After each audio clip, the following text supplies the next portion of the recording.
యూట్యూబ్కు content ఎలా చేయాలంటే ఉదాహరణ చెప్తాను. ఇప్పుడు వీరబ్రహ్మం గారు చరిత్ర రాసిండు. ఇది సన్యాసి రాజ్యం వెళ్తాడు అని చెప్పిండు. అంటే ఒకడు నిజంగానే కావాలని సన్యాసం వేసుకున్నాడు. కానీ అది తప్పు. సన్యాసి రాజ్యం వెళ్ళడం వేరు, దాన్ని చూసి ఒకడు సన్యాసిగా వేషం వేసుకొని ఆ పేరు రావాలని అట్లా చేసుకున్నట్టే తప్ప ఏం లేదు కదా, అట్లా అన్నట్టు. అలాగే ఇంకోటి మొండ రాజ్యం వెళ్తుంది అన్నాడు. కానీ ఇందిరాగాంధీ మొండ రాజ్యం వెళ్ళింది, కానీ అలా ఉన్నది చూసి ఇందిరాగాంధీ చేయలేదు. ఆమెను చూసి వాడు చెప్పలేదు. అయినా సరే అది టాలీ ఏం చేస్తామో ఆమెను చూసి చెప్పిండు, అది జరగబోయే చెప్పిండు. అది నిజం అన్నమాట. అట్లనే కాబట్టి చాలామంది ఏం చేస్తుంటే ఫాంటసీలు అనేవి లవ్ స్టోరీలు అనుకో, లవ్ ప్రపోజ్ చేయడము, లవ్ కోసం బాధపడము, లవ్లో ఫెయిల్ అయినప్పుడు డిప్రెషన్కి పోవడము, లవ్ చేయడము, ఈ రెండు కూడా సినిమాలను చూసి నేర్చుకున్నారు. కానీ అంటే సినిమాలలో ఉన్నది చూసి నిజ జీవితంలో అట్లా అవుతూ ఉన్నారు. కానీ అది తప్పనమాట. సినిమాని చూసి అనుకరించకండి. ఒరిజినల్గా జెన్యున్గా మీరు ఎలా లవ్ చేస్తారు, ఎలా చేస్తారు, ఏ విధంగా వ్యవహరిస్తారు, కోపము, ఆవేశము, పగలు, ద్వేషాలు, ఈర్ష్య, శృంగారం, ఇవన్నీ జెన్యున్గా ఉండాలి. అవి ఏ సినిమాలను చూసి కానీ ఎవరిని చూసి అనుకరించద్దు. మన నుండి పుట్టాలి. జెన్యున్గా మన ఒంట్లో నుండి పుట్టాలి. మనకు కలిగేది, మనం కలిగించుకునేది కాదు. ఇప్పుడు పిడుగున్నది మనిషి కల్పించింది, అది జెన్యున్గా అవుతుంది కదా. అట్లా వర్షం, ఎండ, వాన అవన్నీ కూడా జెన్యున్ కదా, మనం కల్పించుకోలేదు కదా. అట్లా మనలో జెన్యున్గా కలగాలి. ఆ జెన్యున్ అనేది కంటెంట్ అనమాట. ఆ జెన్యున్గా రాస్తే ఎలా ఉంటుంది అలా రాయాలన్నమాట. అయితే ఈ జెన్యున్గా కనిపించడానికి జెన్యున్గా మనం క్రియేట్ చేయాలి. అంటే జెన్యున్గా చెప్పాలి. జెన్యున్ కనిపించడానికి ఉపయోగించేది సినిమాటిక్గా తీస్తారు చూసిన వీడియోలు కానీ కథ కానీ, అవి రియల్ లైఫ్ భిన్నంగా ఫాంటసీ లాగా ఉండకూడదు.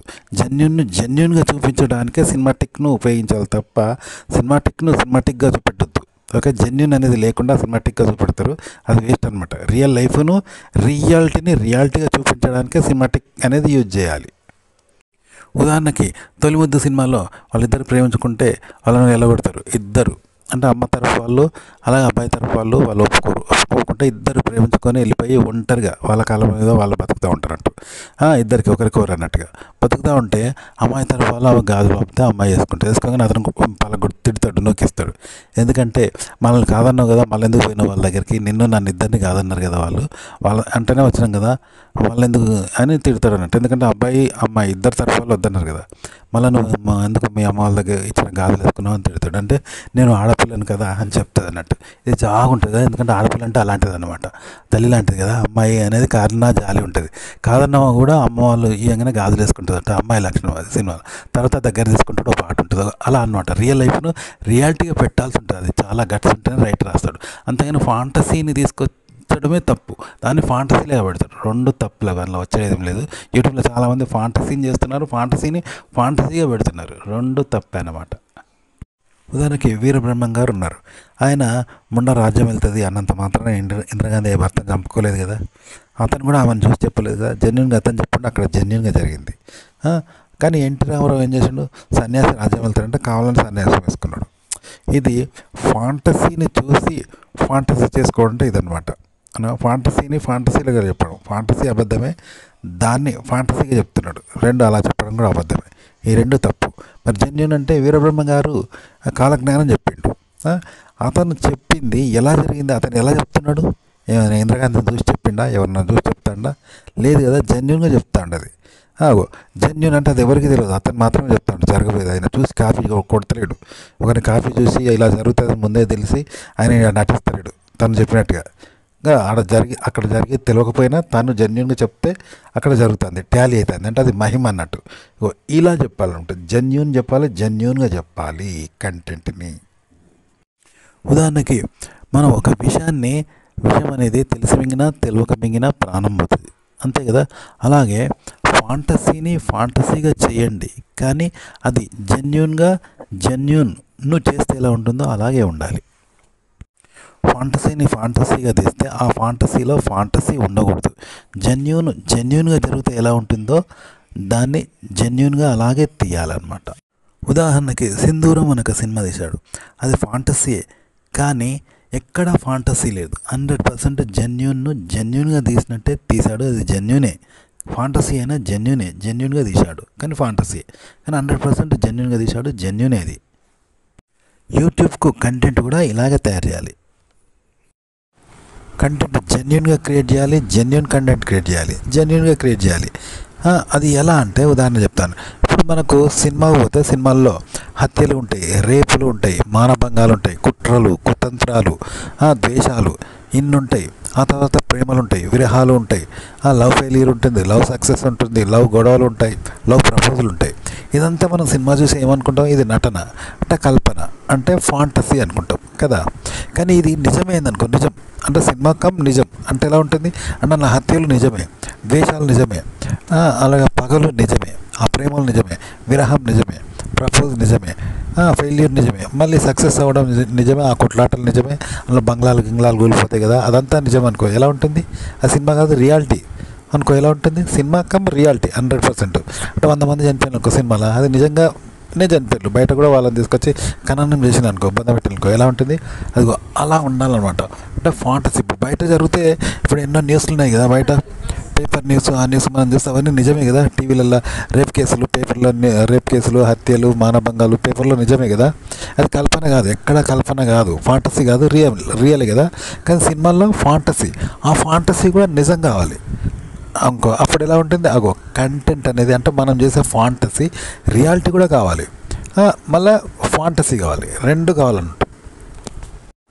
ఉదాహరణకి ఓ క్రికెట్ మ్యాచ్ ఉంది, ఓ ఫుట్బాల్ మ్యాచ్ ఉంది, 100% నిజమే కదా. కానీ అది వట్టిగానే ఫేక్ ఆటనే కదా, కల్పించుకున్న ఆటే. కల్పన అయినా 100% నిజంగానే ఆడతారు కదా. రెండు జట్లు పోటీపడి రియాలిటీగా ఆడతారు వరల్డ్ కప్ కోసం. ఆడితే ఎవరో ఒక వర్గం గెలుస్తారు. అది అంటే నిజంగా ఆటే కదా.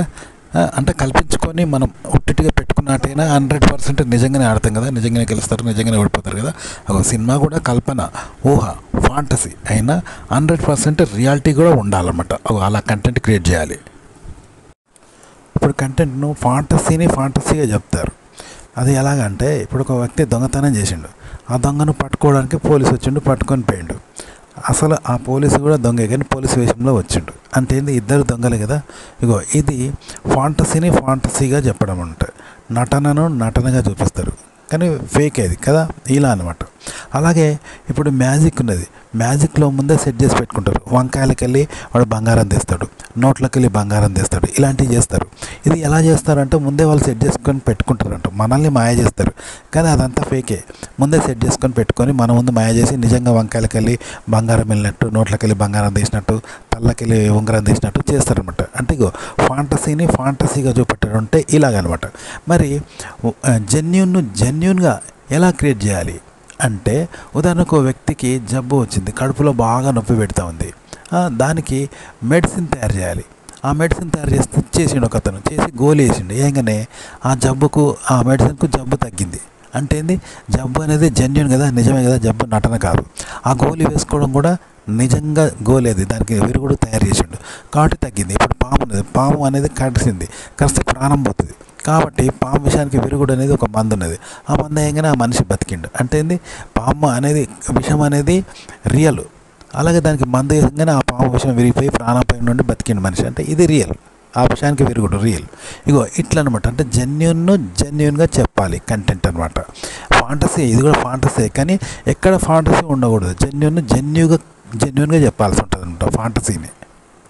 సో యూట్యూబ్ కంటెంట్ కూడా ఇలా జెన్యూన్గా చెప్పాలి కానీ ఫాంటసీ కావాలి. కానీ 100% మళ్ళీ అది జెన్యూన్ ఉండాలి, జెన్యూన్గా చెప్పాల్సి ఉంటుంది. జెన్యూన్గా కంటెంట్ చేయాలి, జెన్యూన్గా కంటెంట్ చేయాలంటే మరో ఉదాహరణ చెప్తాను. 10th క్లాస్ పరీక్ష ఉంది, పాఠాలు ఉంటాయి కదా. పరీక్షలో పాస్ కావాలంటే మనం పుస్తకాలన్నీ చదువుకోవాలి, ఎందుకంటే అది జెన్యూన్ కాబట్టి. అది ఫాంటసీ కాదు కదా, శాస్త్రము కాబట్టి అది చదువుకోవాలి. అయితే ఒక వ్యక్తి 10th క్లాస్ పరీక్ష పాఠాలు చదువుకోలేదు, కేవలం ఫాంటసీలోకి వెళ్ళి ఫాంటసీ చేశాడు. ఫాంటసీ రాస్తే పరీక్ష పాస్ అవుతాడా? పాస్ కాడు. రియాలిటీగా పుస్తకాలు చదువుకోవాలి కదా. అట్లనే ఒక యూట్యూబ్కు కంటెంట్ క్రియేట్ చేసి అది ఫాంటసీ చేయాలి, కానీ ఆ ఫాంటసీ 100% రియాలిటీగా ఉండాలి. అంటే 100% జెన్యూన్గా ఉండాలి, జెన్యూన్గా చేయాలి, కానీ ఫాంటసీ కావాలి. అంటే 10th క్లాస్ పరీక్ష కోసం ఎంత కష్టపడాలి కదా. ఫాంటసీ ఈజీ, కానీ 10th క్లాస్ పరీక్ష కోసం అనేది సంవత్సరం రోజులు కష్టపడితే వస్తుంది. అంటే అది రియాలిటీ, జెన్యున్ కదా. అలాగే ఫాంటసీ అంటే యూట్యూబ్ కోసం చేస్తున్న ఫాంటసీ కూడా 100% రియాలిటీ ఉండాలి. అంటే 100% జెన్యున్గా ఉండాలి, జెన్యున్గా చేయాలి. కానీ అది ఫాంటసీయే అయినా కూడా 100% జెన్యున్గా చేయాలి, జెన్యున్గా ఉండాలి. అలా అన్నమాట. అంటే అంత శ్రమ పడాల్సి ఉంటుంది. మామూలుగా ఫాంటసీ అంటే దాంట్లో శ్రమ ఉండదు, కేవలం ఊహలు ఉంటాయి, ఊహలు ఉంటాయి. కాబట్టి అందులో ఘోరంతా కూడా శ్రమ ఉండదు, రిస్క్ ఉండదు, ఈజీ అన్నమాట. కానీ అలా చేస్తే నడవదు. కాబట్టి ఫాంటసీ కూడా 100% రియాలిటీ ఉండాలి. అంటే జెన్యున్గా చేయాలి, జెన్యున్ చేయాలి. అంటే 10th క్లాస్ పరీక్ష కోసం మనం 1 year ఎంత కష్టపడతామో అంత కష్టం ఉంటుంది. అంటే ఒక ఫాంటసీని జెన్యున్ చేయాలి ఫాంటసీగా, అంటే అంత కష్టం ఉంటుంది. కాబట్టి యూట్యూబ్ కంటెంట్ అనేది మీరు కేవలం ఫాంటసీగా చేయకుండా ఆ ఫాంటసీని జెన్యున్గా చేయాలి, జెన్యున్గా చేయాలి. అప్పుడు అది 100% రియాలిటీగా ఉంటుంది. ఆ ఫాంటసీని 100% రియాలిటీగా ఉంటుంది. అప్పుడు మాత్రమే జనం దాన్ని రిసీవ్ చేసుకుంటారు. అంత కష్టం కూడా ఉంటుంది, ఈజీ మాత్రం కాదు. 10th క్లాస్ పరీక్ష కోసం ఎంత కష్టపడతామో ఒక యూట్యూబ్ కంటెంట్ ఫాంటసీ చేయడం కూడా అంత కష్టం. ఎందుకంటే అది కూడా జెన్యున్ ఉంటుంది, జెన్యున్గా చేయాల్సి ఉంటుంది. కాబట్టి ఫాంటసీగా చేయడం ఉండదు, గుర్తుపెట్టుకోండి.